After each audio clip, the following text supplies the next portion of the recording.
The England captain Harry Kane was questioned yesterday in his press conference about the captaincy. With Thomas Tuchel, of course, taking over on January the 1st, you might wonder perhaps he'll want to make changes and put his own imprint on this England team. But here's what the captain Harry Kane had to say to our very own Faye Carruthers. Obviously what happened in Greece the other night, being dropped to the bench, which Lee has explained his reasons for, the scrutiny that it felt was around you in Germany as well, and your form. With a new manager coming in, is there any part of you that worries he'll want to have his own captain going forward? Look, that's going to be Thomas's decision for sure. But I think ultimately, from my point of view, I always feel like I'm picked for England on form and on credit. It's not just because I'm England captain that I'm here. I've coming off the back of my best season last season individually, and also this season I've started the year really well. So, maybe if I wasn't playing as well as I have in recent past, then that could be an argument. But ultimately, I feel like I'm at the peak of my game for club, which is ultimately where you get picked from to play for your country. So, look, that's obviously going to be Thomas's decision. But either way, I'd always be excited to represent my country. Okay, so that was Harry Kane in conversation with Faye Carruthers. And just in case you're not quite aware of his form that he was alluding to this season in the Bundesliga, it's mightily impressive. 17 goals in 16 appearances in all competitions for Bayern Munich. 9 assists as well to go with it. So, yeah, based on form alone, clearly you'd obviously be putting him in the squad. But do you imagine Thomas Tuchel will come in and take away the captaincy from someone like Harry Kane? No. I think it'd be a mistake. I think it'd be a mistake because obviously he was the guy that brought Harry to Bayern Munich. Yeah. So obviously he would have had huge discussions about bringing one of the best strikers in the world at that time to Bayern Munich. He's done unbelievably well there, as in his numbers. And yes, they didn't win the Bundesliga last year. He's got a really crazy schedule. If you think of the Club World Cup, the World Cup of 26, the Bayern being a Champions League team, because they always are, he's going to play a hell of a lot of football between now and the World Cup in 26. And do I think he'll be taken away from him? No. Who is the outstanding candidate? I mean, you could Jude name Bellingham, player. Declan Rice, you could say, but they're not the ones that I would pick now. No, that might be after the Kane era. Yeah, exactly. And like you say, I just don't see what you gain from changing a captain. That actually, if you see how Kane has spoken in this last few weeks, he's really showing a true leader within that camp. He's talking about the culture. Commitment. To the squad. Absolutely. He's country before club, he's saying. That's what you want to hear from a captain. He's talked about the culture, how it's really important, but how Gareth Southgate changed that culture within England's setup, that we have to maintain that, which is why he was so disappointed with some of the dropouts from this last Lee Carsley squad. I just don't see why Thomas Tuchel would want to change anything. I mean, it's not rocking the boat making that decision, but I just think it would be a strange one to go in and just go, okay, the captain that served England very well, got a great goal getter, all-time England goal scorer, and then suddenly you're going to take the armband away from him. I just don't see the sense in that. It's not logical to do that for me. No, exactly. And I mean, the only reason he wouldn't be captain is if he's not picked for a squad. Exactly. But, I even think that's going to be tricky. Look, that would mean an alarming drop-off. He hasn't played as well as we know he can. When you watch him for England, you know that, especially in the Euros, I thought, Kane wasn't at his very best, but he will still chip in with goals. And I think he'll be excited, Harry, because he's now at the stage where I think you have to say to him, Harry, you stay up front now.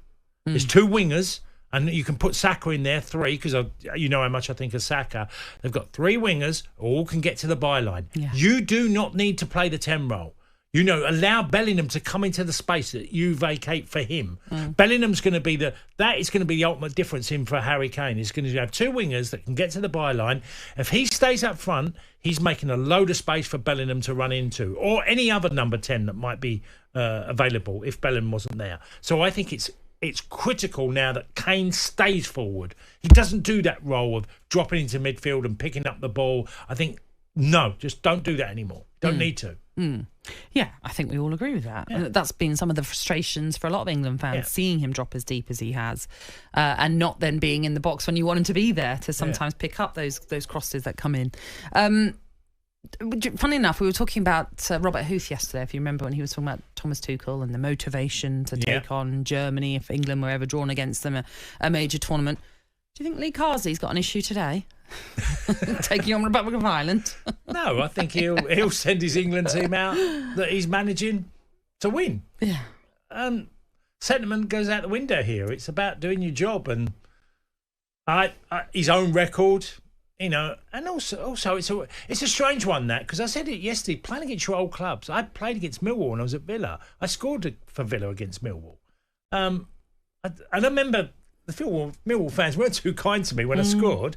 There was a few names called at me, but that's part of football. And I was paid by Aston Villa to be as best as I could for them and try and get goals or win games for them. So when you're an employee of a football club, you owe it to them to do your best. I had a great time at Millwall. It got me a move to Aston Villa. I got to the top flight, my first time ever.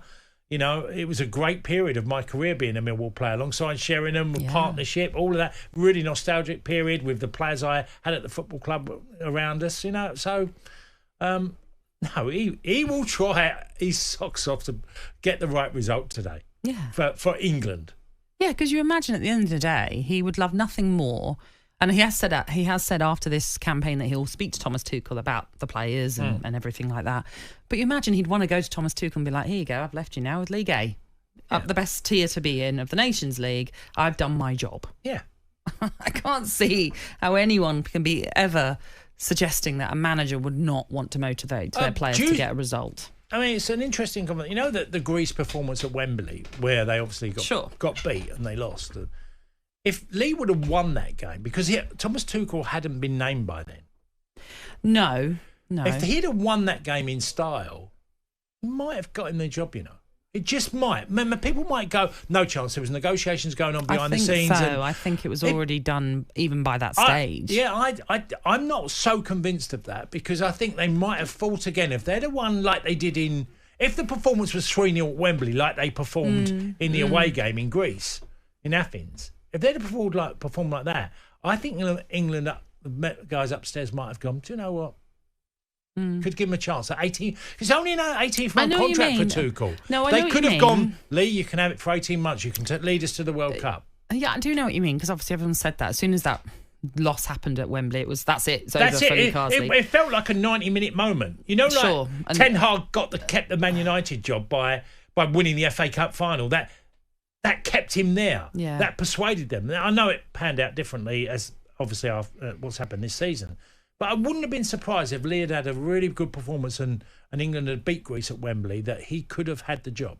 I might be wrong. It's just my gut feeling is that was a very knee-jerk reaction. It could look at it alternatively, and I don't agree with this, obviously. I'm just being naughty. Devil's advocate. Well, I'm being naughty. Maybe he had found out about the Thomas Tuchel thing and and then just thought, I'm not going to play with a recognised striker up front. Deal with it. I'm having a hissy fit. Well, it was a strange... Obviously, that's not the case. I don't think... I know, that's not the case at all. Not the case at all. It's just interesting how one game, because the reaction after that Greece game, not only via the papers, but the media, and I was listening to the radio and listening to all the conversation that, there must be another candidate out there. But it was quite extreme. Yeah. Going from Lee Carsley's number one to audition-wise... Yeah.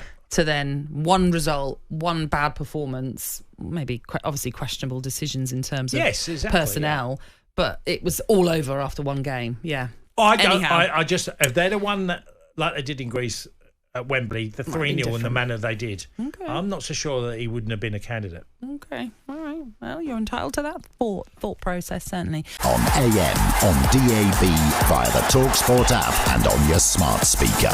talkSPORT.